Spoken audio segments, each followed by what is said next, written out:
The publication presents digital learning. Hello students, today in this presentation I will teach you the chapter हार की जीत। बाबा भारती का जीवन अपने प्यारे घोड़े सुल्तान के चारों ओर घूमता था। उनका सुल्तान, जो इलाके का सबसे सुंदर और मजबूत घोड़ा था, उनके लिए सिर्फ एक जानवर नहीं, बल्कि जीवन का आधार बन चुका था। बाबा भारती ने सभी भौतिक चीजों को छोड़ दिया था, यहाँ तक कि वे शहर के जीवन से भी घृणा करने लगे थे। गांव में एक छोटे से मंदिर में रहकर भगवान का भजन करते थे और सुल्तान की चाल देखकर मन में प्रसन्नता महसूस करते थे। एक दिन खड़ग सिंह, जो इलाके का प्रसिद्ध डाकू था, बाबा भारती के पास आया और सुल्तान की प्रशंसा करने लगा। खड़ग सिंह ने सुना था कि सुल्तान की चाल देखने में अद्भुत है। दोनों जब अस्तबल में पहुंचे तो खड़ग सिंह सुल्तान को देखकर आश्चर्यचकित रह गया। उसने सोच लिया कि ऐसे घोड़े का स्वामी होना चाहिए था। उसके मन में लालच आ गया और उसने बाबा भारती से कहा कि वह इस घोड़े को अपने पास नहीं रहने देगा। यह सुनकर बाबा भारती घबरा गए और उनकी रातों की नींद उड़ गई।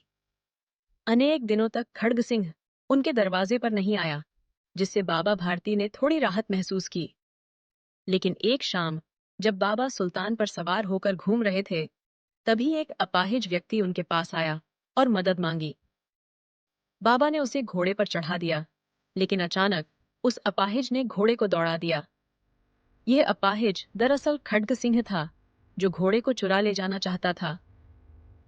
बाबा भारती ने उसे रोकने की कोशिश की, लेकिन खड्ग सिंह ने उत्तर दिया कि वह अब घोड़ा नहीं लौट आएगा। बाबा ने उस पर कोई दबाव नहीं बनाया, बल्कि उससे केवल एक प्रार्थना की कि इस घटना को किसी और के सामने प्रकट न करे। खड्ग सिंह इस बात से हैरान रह गया। वह सोचने लगा कि बाबा के विचार कितने ऊंचे थे और उन्होंने सुल्तान के प्रति अपने प्रेम को छुपाने का निर्णय लिया। रात में खड्ग सिंह ने सुल्तान को सुरक्षित अस्तबल में लौटाया। अगली सुबह बाबा भारती ने जब घोड़े को पाया तो उन्हें आश्चर्य और प्रसन्नता दोनों हुई।